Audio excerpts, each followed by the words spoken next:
Hi friends देखंतु आज मु कौन रोषे करछि आउ कौन सब रोषे करछि आसंतु देख वर्तमान माने मु आज रोषे करिवि सोयाबड़ी आलू तरकारी एठी देखंतु मु आलू सिझे नेछि आ एटा देखंतु टमाटो प्याज काटी के रखिछि आज करेंट नथिबारु गोटे जिंजर गार्लिक पेस्ट रखी सेटा को आज रोषे पकईदेवी कहते खराब मुझे जानी जिंजर गार्लिक पेस्ट खराब जोटा बजार में मिलूँ खराब किंतु आज गोटे दिन एडजस्ट करदे देखो ये सब रही आ गए मुझे सजना शाग देखो यहाँ सजना शाग टे नड़िया गुरा आमर चीनी देकी करी नड़िया गुरा तो ना चीनी देकी सजना शाग करी देखो सजना शागटा के सुंदर देखा कि सुंदर अच्छी कि खाली असुविधा टी देखते ये जो छोट छोट खाड़ टी भितर अच्छी आसतु टे देखा टे बाछीद ये खाड़ गुड़ाक बाछीद खाड़ गुड़ा न बाछिले गोटा खावा असुविधा सोयाबड़ी भाजी तरकारी करने पूर्व सोयाबड़ी को टे भाजी नवा कड़ा गरम करवा से तेल पकाई सोयाबड़ी को 10 ରୁ 15 मिनिट पूरा रेड है पर्यंत टे भाजी नवा भाजी नालापर आम रोषे प्रस्तुत करवा बुझे टे कड़े तेल पकई सारे एवं लुण पकईदे लुण पकई सारे से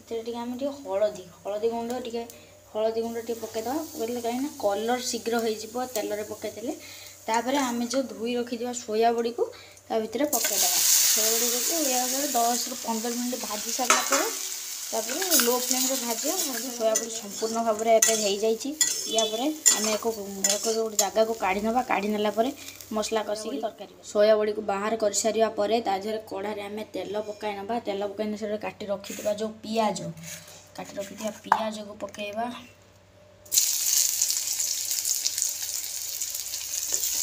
पियाज को कषि ना पियाज को मौला पर्यटन कषि ना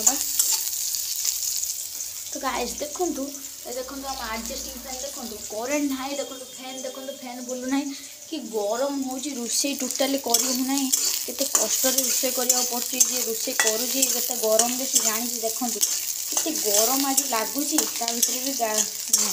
जदि आप चाहिए यही आमर पियाज दिहर लंका गुंड दे पारे जो आप कलर लंका गुंड जो आप यूज कर पारे कहीं देले ये पियाज देदेले टे कलर टे भल आसो मु तो ये दिए आपण मैंने केतबेले लंका गुंड दिखती कमेंट बॉक्स टे कमेंट करूँ ये लंका गुंडा देले ये कलर भल हम आ तरकारीटा स्वाद भी भल लगे सी पियाज होगा संगे संगे लंका गुंड टिके को कषि नवा प्रबल गरम होची कही होनी आप जापारे ये जो खरा दिन तो वर्षा दिन जो गुड़गुड़ी अति माने गुड़गुड़ी रही होना घर जो यही टाइम लोक सब सनस्ट्रोक धरनी देखो मुझे रोषे कर गरम हो पूरा झाल बोड़ी गली एबे पियाज है पर्यंत टे छाड़द पियाज होगापर आम मसला आम अपेक्षार अंत घटी पियाज होगा संगे संगे देखो करेन्ट आसी देखो करेन्ट आसी कि गरम जो होता जहाँ हो टे मनीष टे गरम आश्वस्ति पाइला देखो अदा रसुण बास्ना जमी कलर भी सेमती अच्छी किसी असुविधा ना मसला को अधा कषि सारापर से काटी रखी टमाटो को पकई देखे आउ टे कषि ना पुणी थर पानी टमाटो पकई सारापर से लुण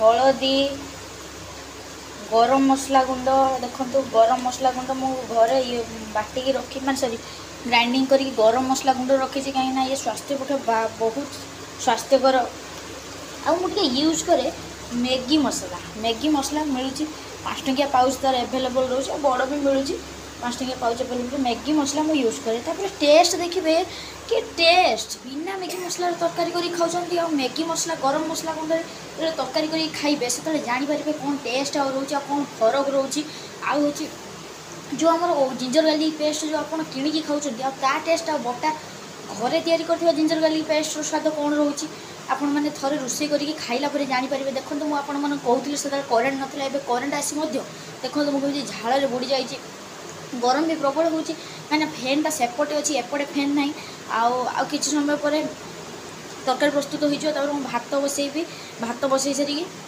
ଖାଇବି। ଆଉ ଫ୍ରେଣ୍ଡସ୍ ଆମେ ମା ପୁଅ 2 ଜଣ ଖାଇବୁ ବୋଲିକି ସେଥିପାଇଁ 2 ଗ୍ଲାସ୍ ଚାଉଳ ବସେଇଲି। ଆପଣମାନେ ଶୁଣନ୍ତୁ, ଚାଉଳକୁ ସବୁବେଳେ 3 ରୁ 4 ଥର ଧୋଇବେ, ବି ବେଶୀ ଧୋଇବାଟା ବି ଘରର କାହିଁକିନା ଆଜିକାଲି ଯେଉଁ କଣ୍ଟ୍ରୋଲ ଚାଉଳ ମିଳୁଛି, ଯେଉଁ ରାସନ କାର୍ଡ଼ ଚାଉଳ, ସେ ଚାଉଳରେ କିଛି ନା କିଛି ପାଉଡ଼ର ଗୋଟେ ମିଶୁଛି, ମୁଁ ଥରେ ଦେଖିଛି।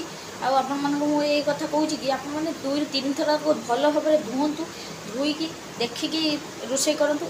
ଆଉ ଆମର ତ ଏଠି ମୁଁ ଯେଉଁ ବସେଇଥିଲି ମସଲା ବସେଇଥିଲି, ମସଲା କଷା ହେଇସାରିଲାଣି। ଏବେ ସୋୟାବଡ଼ି ପକାଇଦେବା, ସୋୟାବଡ଼ି ପକାଇକି ଆଉ ଟିକେ କଷିଦେବା। ଆପଣମାନଙ୍କୁ ଦେଖାଉଛି, ଏବେ ଦେଖନ୍ତୁ ଏଇ ଦେଖନ୍ତୁ ମସଲା ପୁରା ହେଇଗଲାଣି। ମସଲା ଦେଖନ୍ତୁ, ମସଲା କଲର୍ ଚେଞ୍ଜ ହେଇଗଲାଣି, ମସଲା ପୁରା ହେଇଗଲାଣି। ତାପରେ ଆମେ କ'ଣ କରିବା ନା, ଯେଉଁ ଏଇ ଯେଉଁ ସୋୟାବଡ଼ିକୁ ଆମେ ରଖିଥିଲେ, ଏ ସୋୟାବଡ଼ିକୁ ଆମେ ପକାଇଦେବା ତା ଭିତରେ। ଏ ସୋୟାବଡ଼ିକୁ ପକାଇ ଦେଇକି ଆଉ ଟିକେ କଷି ନେବ, କଷି ନେଲେ ଟିକେ ଟେଷ୍ଟ ଭଲ ହେବ। ଦେଖନ୍ତୁ ସୋୟାବଡ଼ିକୁ ଟିକେ ଖାଲି କଷି ନେବା, 2 ରୁ 4 ମିନିଟ୍ କଷି ନେବା ଲୋ ଫ୍ଲେମ୍ରେ। କଷି ନେଲା ପରେ ସେଥିରେ ଯେଉଁ ରଖିଥିବା ଆମେ ଆଳୁକୁ ପକାଇ ନେବା। ଆଳୁକୁ ପକାଇ ସାରି ଯେଉଁ ଆଳୁ ମୁଁ କହୁଥିଲିନି ଆମେ ସିଝେଇକି ଆଳୁ ରଖିଛୁ, ସେଇ ଆଳୁକୁ ସିଝେଇକି ରଖିଥିଲି। ତାପରେ ଏଥିରେ ପକାଇଦେବା। ଆଉ ଆଳୁକୁ ଟିକେ କଷି ନେଲା ପରେ ତାପରେ ପାଣି ଦେଇକି ଫୁଟିବା ପର୍ଯ୍ୟନ୍ତ ଛାଡ଼ିଦେବା। ଫୁଟି ସାରିଲା ପରେ ପ୍ରସ୍ତୁତ ହୋଇଯିବ ଆମର ସୋୟାବଡ଼ି ତରକାରୀ। ଆଉ ଆପଣମାନେ ଏଇ ପ୍ରୋସେସ୍ରେ ରୋଷେଇ କରିକି ଦେଖନ୍ତୁ, ଆପଣଙ୍କର ଟେଷ୍ଟ କେତେ ବଦଳୁଛି। ଆଉ ଥରେ କରିସାରିଲା ପରେ ଜାଣିବେ ଯେ ଟେଷ୍ଟ କେତେ କ'ଣ ବଦଳି ହେଉଛି। ଆଉ ଥରେ କରିକି ଖାଆନ୍ତୁ, ଖାଇକି ମୋ ପାଖକୁ କମେଣ୍ଟ କରିକି କୁହନ୍ତୁ କେମିତି କ'ଣ ମୋ ପ୍ରୋସେସ୍ ଅଛି। ଆଉ ମୋର ତ ତରକାରୀ ସ୍ୱାଦିଷ୍ଟ ହେଉଛି, ଆଉ ଆପଣମାନଙ୍କର ହେଉଛି କି ନାହିଁ ଆପଣମାନେ କମେଣ୍ଟ ସେକ୍ସନ୍ରେ ଦେଖନ୍ତୁ। ସୋୟାବଡ଼ି ଆଳୁ କଷା ସରିଗଲା। ଏବେ ଏଥିରେ ପାଣି ଦେଇକି ତାକୁ ଫୁଟିବାକୁ ଛାଡ଼ିଦେବା। ସେ ସମୟ ଫୁଟିଲା ପରେ ପ୍ରସ୍ତୁତ ହୋଇଯିବ ସୋୟାବଡ଼ି ତରକାରୀ। ତାପରେ ଯଦି ଆପଣଙ୍କ ପାଖରେ ଧନିଆ ପତ୍ର ଟିକେ ଥିବେ, ଆପଣ ଟିକେ ଧନିଆ ପତ୍ର ତା ଉପରେ ଛିଞ୍ଚି ଦେବେ, ଆଉ ଟିକେ ଅତ୍ୟନ୍ତ ସ୍ୱାଦିଷ୍ଟ ଲାଗିବ। ଆଉ ମୁଁ ତ ଏଇଭଳିଆ ରୋଷେଇ କଲି, ଆପଣ କେମିତି ରୋଷେଇ କରନ୍ତି ମୁଁ ଥରେ କହିଥିଲି, ଆପଣ କମେଣ୍ଟ।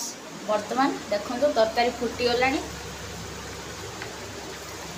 ଏବେ ଆମେ ଯେଉଁ ସଜନା ଶାଗ ମୁଁ କହୁଥିଲି, ସଜନା ଶାଗ ପିଆଜ ଦେଇକି ଯେଉଁ ଚିନି ଦେଇକି କରିବା ପାଇଁ, ସେଇଟା ବର୍ତ୍ତମାନ କରିବା। କେମିତି କରନ୍ତି ସଜନା ଶାଗ ଆଉ କେଉଁଠୁ ମିଳେ ସଜନା ଶାଗ? ଆପଣମାନେ ତ ସଜନା ନାଡ଼ି ଖାଇଛନ୍ତି, ସଜନା ଶାଗ ଖାଇନାହାନ୍ତି। ଦେଖନ୍ତୁ ସଜନା ଶାଗ କେଉଁଠୁ ମିଳେ ଆଉ କେମିତି ରୋଷେଇ କରନ୍ତି ମୁଁ ଆପଣମାନଙ୍କୁ ଦେଖାଉଛି ଏଇ ବ୍ଲଗ୍। ସଜନା ଶାଗ ପ୍ରସ୍ତୁତ କରିବା ପାଇଁ ପ୍ରଥମେ କଢ଼ାରେ ଆମେ ଟିକେ ତେଲ ନେବା, ବେଶୀ ତେଲ ନେବେନି, ବେଶୀ ତେଲ ଲାଗେ ଶାଗଟା ଖରାପ ଭଲ ଲାଗିବନି। ଆଉ ଆମର ଏଥିରେ ଆଉ କିଛି ଆବଶ୍ୟକ ନାହିଁ, ଖାଲି ପିଆଜ ଦରକାର ଆଉ ସୁଗାର ଦରକାର, ଆଉ କିଛି ଦରକାର ନାହିଁ। ତେଲ ଟିକେ ଗରମ ହେଇଗଲା ପରେ ଆମେ ଯେଉଁ କାଟିକି ଯେଉଁ ପିଆଜ ରଖିଥିବା ସେ ପିଆଜକୁ ପକାଇଦେବା। ପିଆଜ ଦେଖିବେ, ପିଆଜକୁ ପୁରା ପୋଡ଼ିବାକୁ ଦେବେନି। 50% ଯେତେବେଳେ ଦେଖିବେ ଆପଣ ପିଆଜ ହେଇଗଲା 50%, ମାନେ ଅଧିକା ଦେବେନି କମ୍, ମାନେ ଅଧା ଯେତେବେଳେ ପିଆଜ ହେଇଯିବ ସେଇଠୁ ଆପଣ କ'ଣ କରିବେ ନା, ଯେଉଁ କାଟିକି ଯେଉଁ ସଜନା ଶାଗ ରଖିଥିବେ ନା, ସଜନା ଶାଗକୁ ପକାଇଦେବେ। ନା ସଜନା ଶାଗ ପକାଇବେନି, ଲୁଣ ପକାଇବେ। ଲୁଣ ଟିକେ ପକାଇ ଦେଲା ପରେ କ'ଣ ହେବ ନା, ଆପଣ ସେଇ ତେଲ ସହିତ ଲୁଣଟା ମାନେ ପୁରା ଆକ୍ୱେଣ୍ଟେଡ଼ ହେଇଯିବ। ଯେତେବେଳେ ଆକ୍ୱେଣ୍ଟେଡ଼ ହେଇକି ଥିବ ଶାଗ ପକାଇବା ମାନେ ସେ ପୁରା ଆମର ଶାଗ ସହିତ ପୁରା ଲୁଣ ସବୁ ଠିକ୍ ହେଇଯିବ। ତାପରେ ଆପଣ ଯେଉଁ ରଖିଥିବେ ଟିକେ ପାଣି ବାହାରିବ, ତ କାହିଁକିନା ଆପଣ ଧୋଇଥିଲେ ସେଥିରେ ଟିକେ ପାଣି ବାହାରିବ। ସେ ପାଣି ବାହାରି ସାରିଲା ପରେ ଆପଣ ସେଥିରେ ଯେଉଁ କାଟିକି ଯେଉଁ ଆମର ଯେଉଁ ଚିନି ରଖିଥିବେ, ସୁଗାର ରଖିଥିବେ, ସୁଗାରକୁ ଆପଣ ପକାଇଦେବେ। ସୁଗାର ପକାଇ ଦେଇକି ଆଉ ଟିକେ କରିଦେଲା ପରେ ପ୍ରସ୍ତୁତ ହେଇଯିବ ଆମର ହେଉଛି ସଜନା ଶାଗ। ମୁଁ ଦେଖାଉଛି ମୁଁ କେମିତି ତିଆରି କରୁଛି, କହିଲେ ତ ଦେଖିକି ବୁଝିପାରିବେନି, ମୁଁ ଆପଣଙ୍କୁ ଦେଖାଉଛି। ଦେଖନ୍ତୁ ପିଆଜ ଏଇ ହେଲା, ଆଉ ଟିକିଏ ହେବ ପିଆଜ ଆଉ ବର୍ତ୍ତମାନ ସୁଦ୍ଧା 20-30% ହେଇଯାଇଛି। ଆଉ ଟିକେ ଖାଲି ପିଆଜ ହେଇଗଲା ପରେ ଆମେ କରିବା, କାହିଁକିନା ପିଆଜଟା କଞ୍ଚା ରହିବା ଦରକାର। ଫାଇନାଲି ପିଆଜ ହେଇଗଲା, କହିଥିଲେ କ'ଣ କରିବା, ଲୁଣ ଟିକେ ପକାଇଦେବା। ଲୁଣ ପକାଇଲେ କ'ଣ ଆମର ହେବ ନା, ଲୁଣ ପକାଇଦେଲେ ବେଶୀ ଲୁଣ ପକାଇବେନି, ଶାଗର ଯେତିକି ପରିମାଣ ଲୁଣ ଆପଣ ସେତିକି ଲୁଣ ପକାଇବେ, ବୁଝିପାରିଲେ। ବେଶୀ ଲୁଣ ପକାଇଲେ ତରକାରୀଟା ଖାଇବାକୁ ଶାଗଟା ଖାଇବାକୁ ସ୍ୱାଦ ଲାଗିବନି, ବୁଝିପାରିଲେ। ଧୋଇକି ଯେଉଁ ଶାଗକୁ ରଖିଥିବେ ନା, ସେ ଶାଗକୁ ପକାଇବେ। ଶାଗକୁ ଗୋଟେ ଚାଲୁଣି କିମ୍ବା ଚାଙ୍ଗୁଡ଼ିରେ ରଖିବେ, କାହିଁକିନା ଏମିତି ପାଣିଟା ଗଡ଼ି ଯାଇଥିବ। ପାଣିଟା ଗଡ଼ିଲା ପରେ ଆପଣ ପକାଇବେ ଶାଗକୁ। ଦେଖନ୍ତୁ ମୁଁ ଶାଗ ପକାଇଦେବି, ଆଉ ମଧ୍ୟ ଶାଗ ଅଛି ଟିକେ ପକାଇଦିଏ, ଟିକେ ଖାଲି ଶାଗ ଟିକେ ପକାଇଦିଏ।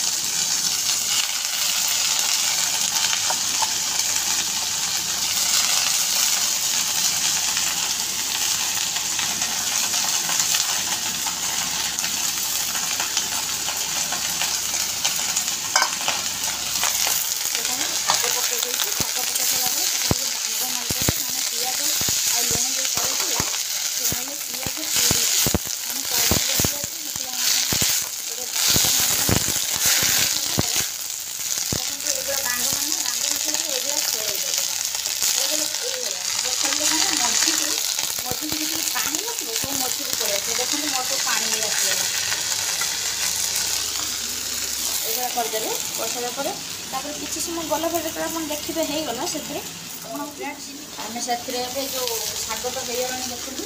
ଶାଗ ହେଇଗଲା ଆମେ ଏଥିରେ ଯେଉଁ ଚିନି ଟିକେ ପକାଇଦେବା। ଚିନି ପକାଇ ଦେଇକି ତାକୁ ଟିକେ ଡାଙ୍ଗ ମାରିଦେବା। ଡାଙ୍ଗ ମାରି ସାରିଲା ପରେ ପ୍ରସ୍ତୁତ ହେଇଯିବ ଆମର ଶାଗ। ଆଉ ଆଜି ଲକ୍ଷ୍ମୀପୂର୍ଣ୍ଣା କ'ଣ ରୋଷେଇ କଲେ ମୁଁ ଆପଣମାନଙ୍କୁ ସର୍ବ ପରିପ୍ରେକ୍ଷୀରେ ଆପଣମାନଙ୍କୁ ମୁଁ କହିଦେଉଛି।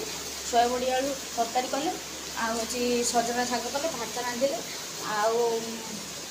ଆଉ ଲେମ୍ବୁ ଅଛି, ଆଉ ପିଆଜ ଅଛି, କଞ୍ଚା ଲଙ୍କା ଅଛି, ସବୁ ଲଗେଇ ଖାଇଲେ ଭଲ ଲାଗିଥାଏ। ତାହେଲେ ତଳେ ସବସ୍କ୍ରାଇବ୍ଟେ କରନ୍ତୁ, ଲାଇକ୍ଟେ କରନ୍ତୁ, ଆଉ କମେଣ୍ଟ ଟିକେ କରନ୍ତୁ। ରହୁଛି, ନମସ୍କାର, ଜୟ ଜଗନ୍ନାଥ।